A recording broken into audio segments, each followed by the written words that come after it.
السلام عليكم. تشهد العاصمة الرباط والعاصمة الاقتصادية الدار البيضاء أشغال تهيئة وتطوير للواجهتين البحريتين للمدينتين، ويتعلق الأمر بمشروع ضخم لتطوير كورنيش مدينة الرباط في إطار مشروع تهيئة الرباط مدينة الأنوار، ومشروع تهيئة كورنيش عين إصبع سيدي البرنوصي بمدينة الدار البيضاء، الذي يروم خلق منظر بانورامي جذاب ومتنفس ومنفذ جديد على الواجهة البحرية للمدينة.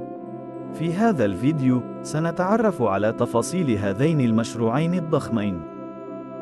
لكن قبل ذلك المرجو الاشتراك في القناة وتفعيل الجرس ليصلكم كل جديد. مشروع تهيئة كورنيش عين إصبع سيدي البرنوصي.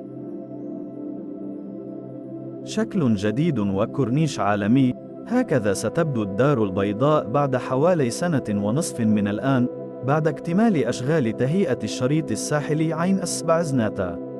فبعد كورنيش عين الدياب الذي أصبح يتمتع بجاذبية سياحية كبرى، يأتي الدور على تهيئة كورنيش عين إصبع سيدي البرنوصي، حيث جرى قبل أيام الكشف عن المقاولة المكلفة بأشغال تهيئة هذا الشريط الساحلي الممتد على طول 3.4 كيلومتر من منطقة ميموزة وإلى غاية النسيج.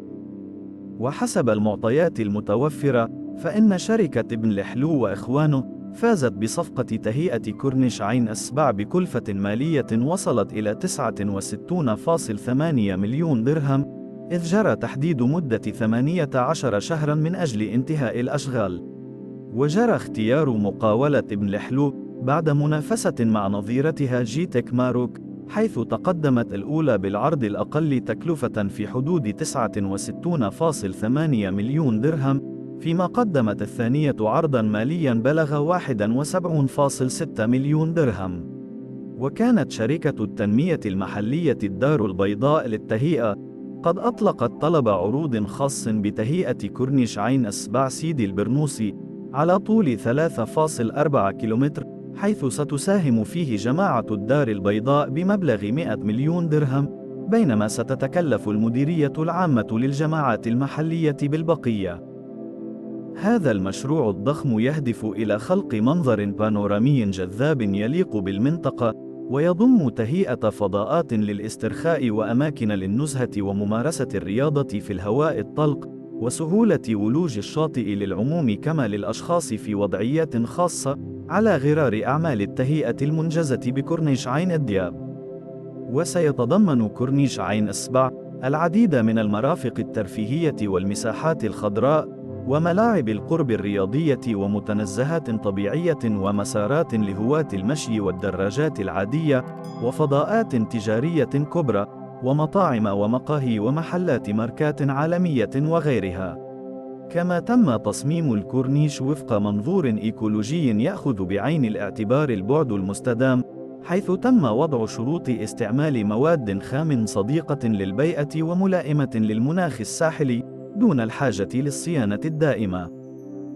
وبالإضافة إلى أنه سيمكن من الولوج إلى الشاطئ لساكنة هذا الجزء من مدينة الدار البيضاء، فإن الكورنيش سوف يحمي البيئة ويحافظ عليها، حيث أنه مخطط للحفاظ على التوازن الرسوبي للشواطئ وتجنب مشكلة التعرية من خلال حظر أي بناء صلب في المناطق المغطاة بالرمال. وفي نهاية الأشغال سيتضمن ممرا خاصا بالراجلين يمكن استعماله لفائدة مستعملي الدراجات. وأوضحت جماعة الدار البيضاء أن المشروع سيتيح ممرات تربط بين المدينة والجهة الساحلية، كما سيتيح إطلالة على معلمة مسجد الحسن الثاني، ويشكل جزءاً من المشروع الساحلي الكبير لدار بوعزة المحمدية، إذ ستصبح الدار البيضاء أكثر من مدينة لا مركزية، حيث لا تقع جميع الشواطئ على نفس المستوى، ولكنها موزعة ومهيئة على طول الساحل بأكمله. وتأتي مثل هذه المبادرات لتنضاف إلى مختلف مشاريع تهيئة الفضاءات الخضراء والفضاءات الترفيهية بمدينة الدار البيضاء، لا سيما مشاريع تأهيل والارتقاء بحديقة الجامعة العربية، وإعادة تهيئة حديقة الحيوانات القديمة بعين إصبع، وإعادة تهيئة المشهد الجمالي للمدينة.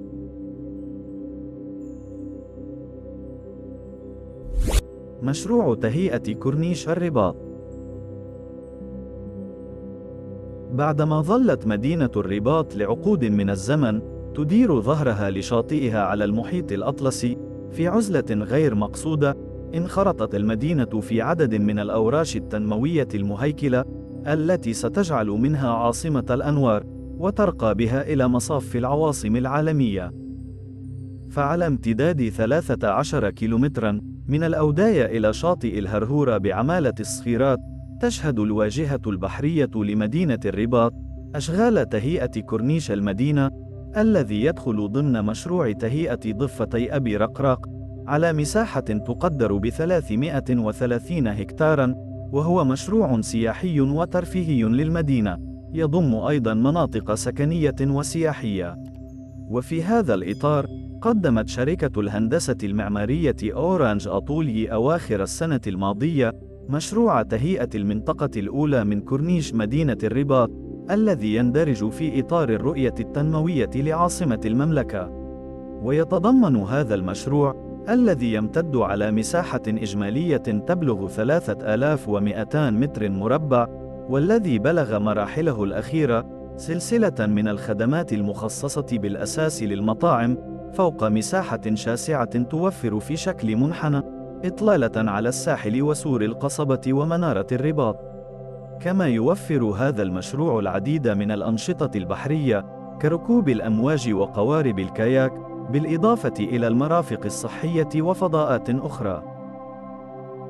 ومن بين المشاريع التي تندرج في إطار تطوير كورنيش الرباط مشروع لوكاروسيل الرباط، المشروع الذي يتماشى مع صميم تطوير كورنيش العاصمة والذي يمتد على مساحة 10 هكتارات. ووصلت أشغال هذا المشروع السياحي الضخم إلى مراحل متقدمة، حيث سيضم منشآت ومرافق حديثة مع إقامات سكنية فاخرة وراقية، ومنتزه بحري ممتد على طول 500 متر، وفندق مصنف ذو 5 نجوم، ومنطقة تجارية. كما سيضم لوكاروسيل أيضا أول مركز تجاري مفتوح في الهواء الطلق بالمغرب.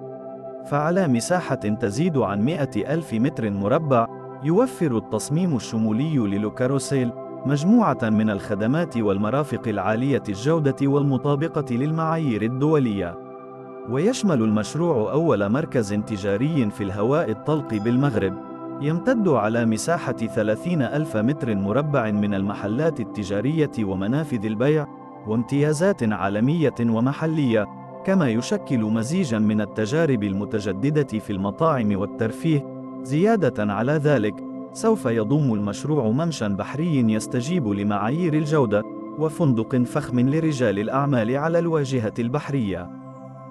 هذه المشاريع وغيرها من المشاريع المهيكلة بمدينتي الرباط والدار البيضاء تهدف إلى الارتقاء بالمشهد الحضري لأكبر مدينتين بالمغرب، واستدراك ما فات من ركود على هذا المستوى في السنوات الماضية، ومن أجل الارتقاء بهما إلى مصاف أجمل حواضر العالم، مع استعداد المغرب لاحتضان فعاليات أكبر حدث رياضي على وجه الأرض، كأس العالم لكرة القدم 2030. اتركوا آراءكم في التعليقات. لا تنسوا الإعجاب بالفيديو والاشتراك في القناة وتفعيل الجرس ليصلكم كل جديد. في أمان الله.